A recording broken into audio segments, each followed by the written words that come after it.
Welcome to మెగానన్ TV burning topic. దేశ రాజకీయాల్లో ఇప్పుడు ఒకటే చర్చ.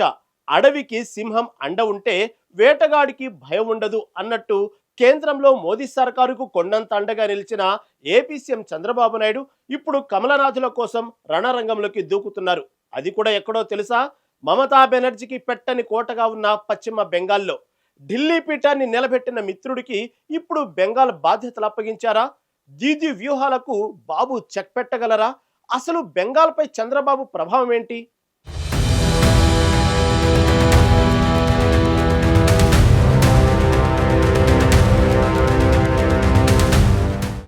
అవసరానికి ఆదుకున్నవాడే అసలైన స్నేహితుడు అనేది పాతమాట.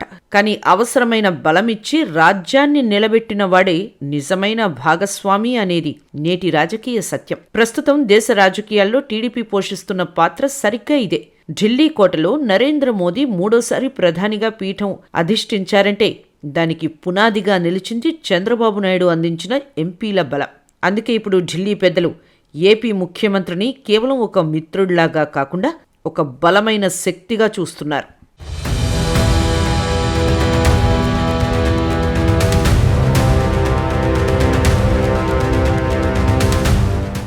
రాజకీయాల్లో నమ్మబలమే నవనిధులు అంటారు. ఏ కూటమికైనా నమ్మదగిన మిత్రుడు ఉండటం వరం. ఎన్డీఏలో ఇప్పుడు ఆ వరం తెలుగుదేశం పార్టీ. నరేంద్ర మోదీ నేతృత్వంలోని కేంద్ర ప్రభుత్వం చంద్రబాబు నాయుడుపై ఉంచిన నమ్మకం సామాన్యమైనది కాదు. అందుకే ఆంధ్రప్రదేశ్ అభివృద్ధికి కేంద్రం ఎన్నడూ లేనంతగా పెద్దపీట వేస్తోంది. విభజన గాయాలతో సతమతమవుతున్న రాష్ట్రానికి కేంద్రం నుండి అందుతున్న ఆర్థిక రాజకీయ సహకారం ఒక సంజీవనిలా పనిచేస్తోంది. అటు అమరావతి నిర్మాణం కావచ్చు, ఇటు పోలవరం ప్రాజెక్టు పూర్తి చేయడం కావచ్చు, ప్రతి విషయంలోనూ డబుల్ ఇంజిన్ వేగంతో పనులు సాగుతున్నాయి. కేంద్రం ఏపీకి ఇస్తున్న ఈ ప్రాధాన్యత వెనక ఉన్నది కేవలం సీట్ల లెక్కలు మాత్రమే కాదు, చంద్రబాబు నాయుడుకున్న అపారమైన అనుభవం, ఆయనపై ఉన్న గౌరవం అని చెప్పుకోవాలి.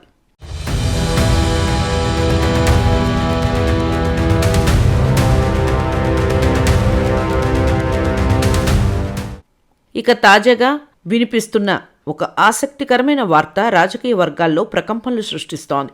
ఏరు దాటే వరకు ఓడమల్లన్నా, ఏరు దాటాక బోడమల్లన్నా అనే ధోరణితో భిన్నంగా కేంద్రంలోని బీజేపీ పెద్దలు చంద్రబాబును జాతీయ స్థాయిలో మరింతగా వాడుకోవాలని నిర్ణయించుకున్నట్లు తెలుస్తోంది. పశ్చిమ బెంగాల్ ఎన్నికల ప్రచారానికి చంద్రబాబు నాయుడిని ప్రత్యేకంగా ఆహ్వానించడం ఇప్పుడు చర్చనీయాంశమైంది.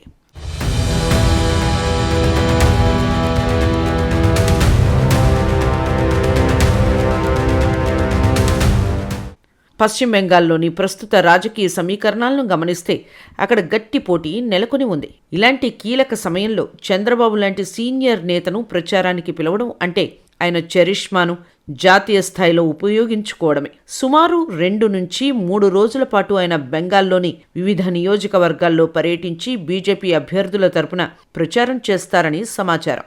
చేతులు కాలిన తర్వాత ఆకులు పట్టుకోవడం కంటే పని ముందే మేధావుల సలహా తీసుకోవడం మేలు అన్నట్లుగా బెంగాల్ను దక్కించుకునే క్రమంలో అనుభవజ్ఞుడైన చంద్రబాబు సేవలను వినియోగించుకోవాలని బీజేపీ భావిస్తోంది. చంద్రబాబు బెంగాల్ పర్యటన వెనుక కేవలం ప్రచారం మాత్రమే కాదు, అంతకు మించిన వ్యూహం ఉందని విశ్లేషకులు భావిస్తున్నారు. పశ్చిమ బెంగాల్లో తెలుగు రాష్ట్రాలకు చెందిన ఓటర్లు గణనీయంగా ఉన్నారు.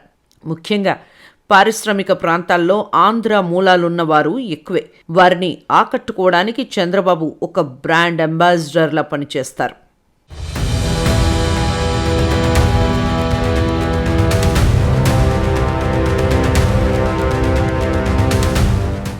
మరోవైపు కేంద్రంలోని మోదీ ప్రభుత్వం చంద్రబాబుకు ఇస్తున్న ఈ ప్రాధాన్యత చూస్తుంటే పెరటి చెట్టు వైద్యానికి పనికిరాదు అన్న సామెతను బాబు తిరగరాశారని చెప్పవచ్చు. సొంత రాష్ట్రంలోనే కాదు, పక్క రాష్ట్రంలోనూ తన ప్రభావం చూపగలరని ఆయన నిరూపించుకుంటున్నారు. దీనివల్ల ఏపీకి రాజకీయంగా మరింత మైలేజ్ వచ్చే అవకాశం ఉంది. రాజకీయాల్లో ఒక చేత్తో ఇస్తేనే రెండో చేత్తో అందుతుంది. ప్రస్తుతం ఏపీ కేంద్రం మధ్య సంబంధాలు అలాగే ఉన్నాయి. ఏపీ అభివృద్ధికి కేంద్రం నిధులు ఇస్తుంటే జాతీయ స్థాయిలో బీజేపీ బలోపేతానికి చంద్రబాబు తన వంతు సహకారాన్ని అందిస్తున్నారు. ఈ పరస్పర సహకారం వల్ల రాష్ట్రానికి దీర్ఘకాలిక ప్రయోజనాలు కలుగుతాయని టీడీపీ వర్గాలు నమ్మకంగా ఉన్నాయి.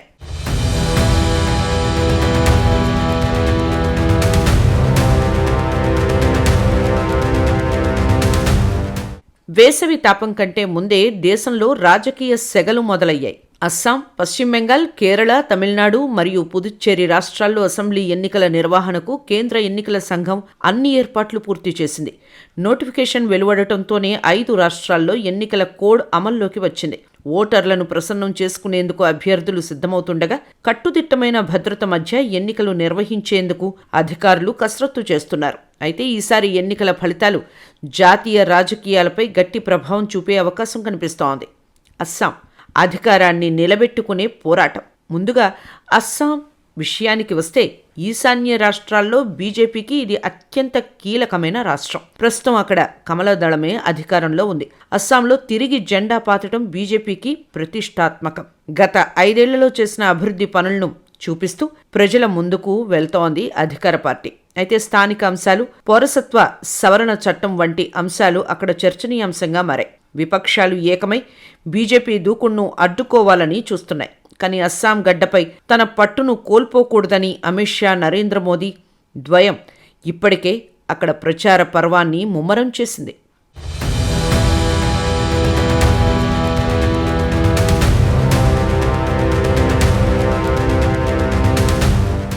ఈ 5 రాష్ట్రాల ఎన్నికల్లో అందరి దృష్టిని ఆకర్షిస్తున్న రాష్ట్రం పశ్చిమ బెంగాల్.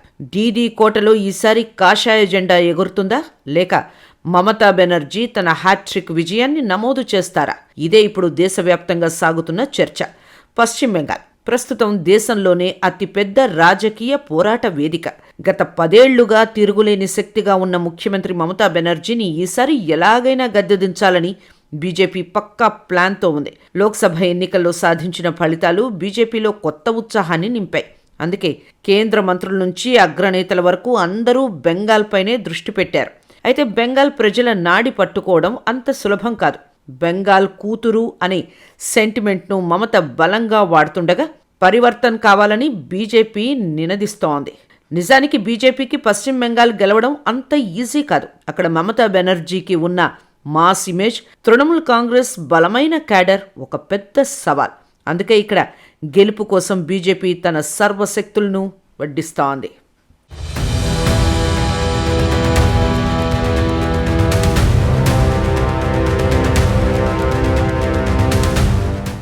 బెంగాల్ పోర్లో ప్రతి అడుగు ఆచితూచి వేస్తోంది బీజేపీ.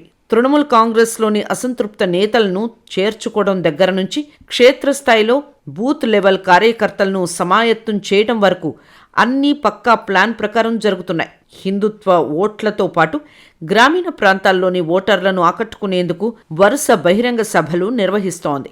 మమతా బెనర్జీ పాలనలోని లోపాలను ఎత్తి చూపుతూనే డబుల్ ఇంజన్ సర్కార్ ఉంటేనే అభివృద్ధి సాధ్యమని ప్రచారం చేస్తోంది. మరోవైపు మమతా బెనర్జీ కూడా ఏమాత్రం తగ్గడం లేదు. వీల్ చైర్పై కూర్చునే రాష్ట్రమంతా పర్యటిస్తూ సానుభూతిని, మద్దతును కూడగడుతున్నారు. ఇక దక్షిణాది విషయానికి వస్తే కేరళలో ఎల్డీఎఫ్, యూడీఎఫ్ల మధ్య పోరు ఎప్పట్లాగే సాగుతుండగా తమిళనాడులో జయలలిత, కరుణానిధి లేని మొదటి అసెంబ్లీ ఎన్నికలు ఇవి. అక్కడ డిఎంకే, ఏఐఏడిఎంకేల మధ్య ప్రధాన పోటీ నెలకొంది.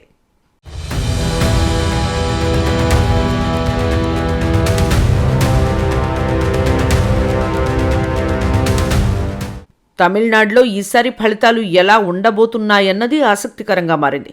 అటు కేరళలో ఎడమ పక్షాలు తమ అధికారాన్ని కాపాడుకుంటాయా, లేక కాంగ్రెస్ నేతృత్వంలోని కూటమి పుంజుకుంటుందా అనేది చూడాలి. పుదుచ్చేరిలో కూడా రాజకీయ సమీకరణాలు వేగంగా మారుతున్నాయి. బీజేపీ అక్కడ కూడా తన ప్రభావం చూపాలని భావిస్తోంది. మమతా బెనర్జీ వరుసగా 2 సార్లు బెంగాల్లో అధికారం చేపట్టి హ్యాట్రిక్ కొట్టాలని భావిస్తున్నారు.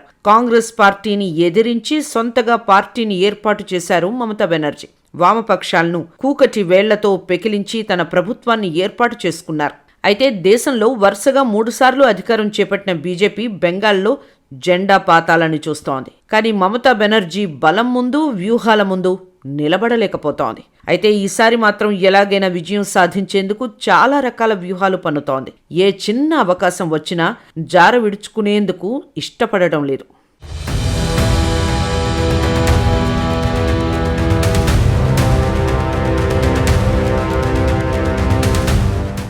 చంద్రబాబును ప్రచారంలోకి తెచ్చి మమతా బెనర్జీని దెబ్బతీయాలన్నది కేంద్ర పెద్దల వ్యూహంగా తెలుస్తోంది.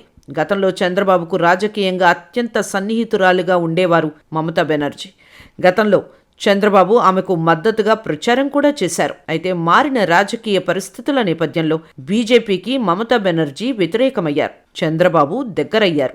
ఈ క్రమంలో పశ్చిమ బెంగాల్లో చంద్రబాబుతో ప్రచారం చేయిస్తే వర్కౌట్ అవుతుందని బీజేపీ ఆలోచన.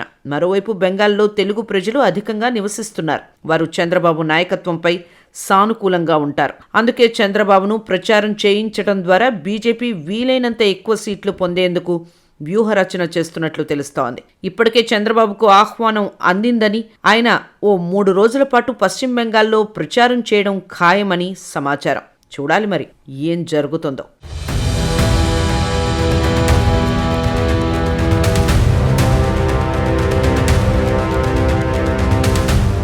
మొత్తానికి సమయం చూసి దెబ్బ కొట్టడంలో దిట్ట అయిన చంద్రబాబు బెంగాల్ గడ్డపై ఏ మేరకు ప్రభావం చూపిస్తారో చూడాలి. ఒకప్పుడు మమత కోసం వెళ్లిన బాబు ఇప్పుడు ఆమెకు వ్యతిరేకంగా వెళ్లడం రాజకీయాల్లో విచిత్రమైన పరిణామమే. మరి బాబు రాకతో బెంగాల్ రాజకీయాల్లో పెనుమార్పులు సంభవిస్తాయా?